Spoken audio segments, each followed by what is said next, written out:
Hey guys, I'm Corry Blanc, the founder of Blanc Creatives. We're a handcrafted culinary tools company based in Central Virginia. And we're currently in our 13th year of business, and one of the questions I've been asked the most over the years is, how did I get my start, and where did the concept of Blanc Creatives come from? I've told the story so many times, the guys in the crew can almost repeat it verbatim, but I've never recorded it myself.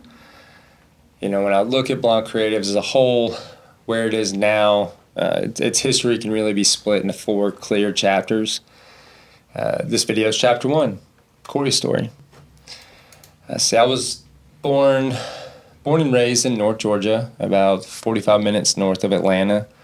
And we moved around a bit, but it was always within 2 counties and never more than a 20-mile radius or so.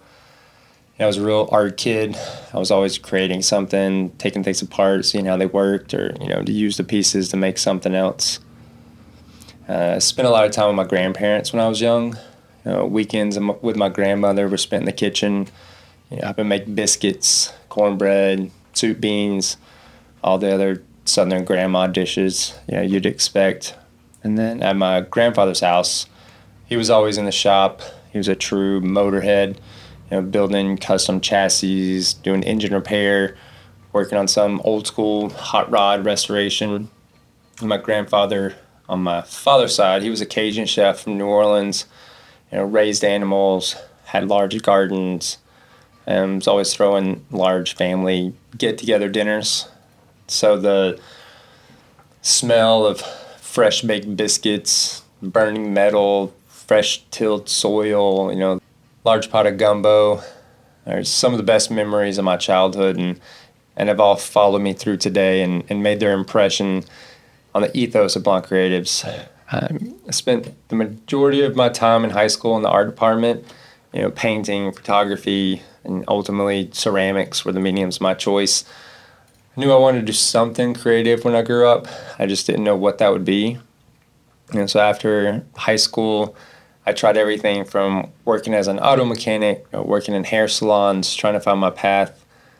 What do I want to be when I grew up? I have an uncle that owned a metal fabrication studio at the time. He needed help on a project one weekend. That weekend turned into a summer, and the summer turned into 4 years. He had contracts with developers, and so as they would stamp out the houses in the suburbs of Atlanta, we'd come and stamp out all the metal railings, doing hundreds of feet of handrails a week. Working for him was really where I learned the foundation of metalwork. It was fun. I learned a lot. But after a while, the daily grind just wasn't feeding my creative needs. In spring break 2007, I was down in Florida. Met a girl. She just happened to live close to me in Georgia. We started dating. A few months in, she was accepted into grad school at UVA, and she was going to move to Charlottesville. I was 24, I worked for family, never lived outside my small town, and decided to make the move with her. So we packed up the U-Haul and moved into a basement apartment. We rented on Craigslist, sight unseen. So now what? Went to the local welding supply shops, got a list of all the local businesses in town, started making my rounds, introducing myself. I got lucky at a blacksmith shop just outside of Charlottesville. He was behind on a project, needed an extra set of hands, so I started the next day. When that project wrapped up, he rented me a space in his shop that I could use, and he could also use me as a sub on future projects.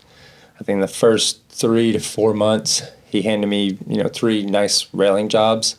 I was able to make enough money and invest in my first welder and my first real set of tools. Working out of that shop is where I learned to forge metal and really dialed in my skills as a blacksmith.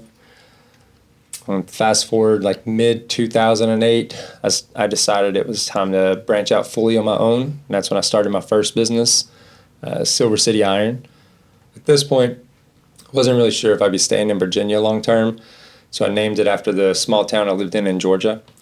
And my grandfather had a tire shop called Silver City Tire. I assumed one day I'd be moving back home and the business would be ready to move down and set up there. And so I branched out on my own. I have a basic set of tools, moved into an uninsulated wooden shack of a shop down the road. I needed to find clients, and I needed to find them fast. I was a new guy on the block, and there's no shortage of seasoned competition in town. So I grabbed the phone book, went to Kinko's, made copies, the yellow pages of all the builders, architects, designers in town. Printed out stacks of flyers that showcased my work and hit the streets. I stopped at every office in town, knocking on the doors, introducing myself, leaving examples of my work. This took a couple of weeks. The majority of shops had little to no interest. One architect was in the middle of a project, and the blacksmith he was working with had recently moved. He rolled the dice, gave me a chance on the job, and we wound up working together for years after that project, and ultimately he became one of the main streams of income of my business at that time. And a few months into working on my own, the market crash of 2008 happened. People weren't really spending money on high-end architecture work. So I started working in restaurants, picking up catering gigs at first for a couple of companies, and then transitioned into waiting tables. The next couple of years, there were several ups and downs. Commissions would come in for a project. It'd take anywhere from a few days to a few months to complete. Then the waiting game would start all over again, waiting on the next one. It always seemed like it was one step forward, two steps back type of situation. I was working more in restaurants and catering gigs and really focusing less on getting new personal projects and just basically trying to make ends meet at the time. By spring 2010, I had broken up with a girl I moved to Virginia with. I was sleeping on my welding table at the shop and was literally counting pennies and choosing if I was going to eat or put gas in my truck. I was stuck. I needed a rebirth.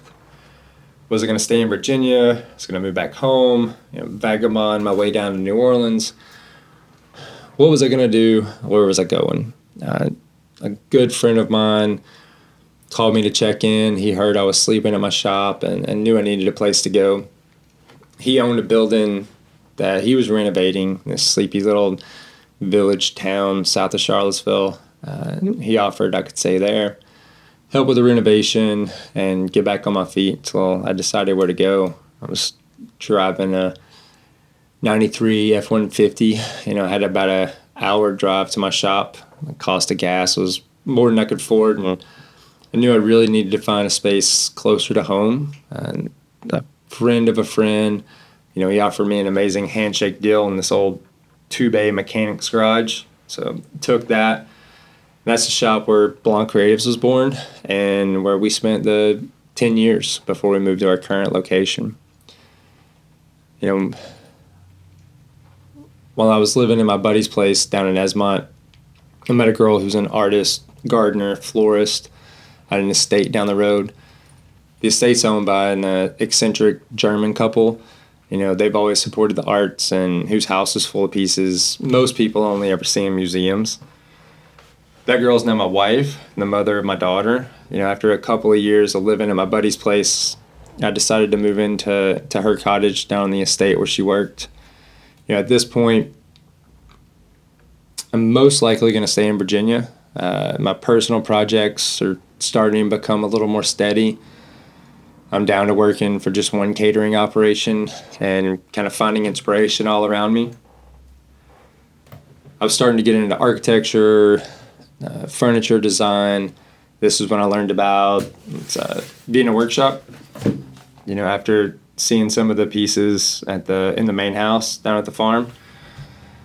Green and Green, Frank Lloyd Wright, Stickley, mostly being a workshop, which is led by Colin Mosier and this guy here, Joseph Hoffman.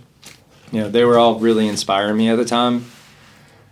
What they were doing at the turn of the 20th century in different parts of the world was really amazing. The idea of the complete work of art inspired me the most. The idea of creating something whole and complete, from the building, the furniture, down to the wallpaper, even the silverware.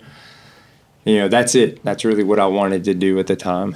By the end of 2011, I was I was feeling inspired, but also feeling pigeonholed as the railing and hardware guy in town.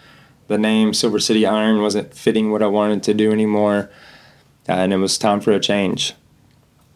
I knew I wanted to include my last name and create a business identity that would leave me open to like full creative freedom, and that's how Blanc Creatives was born.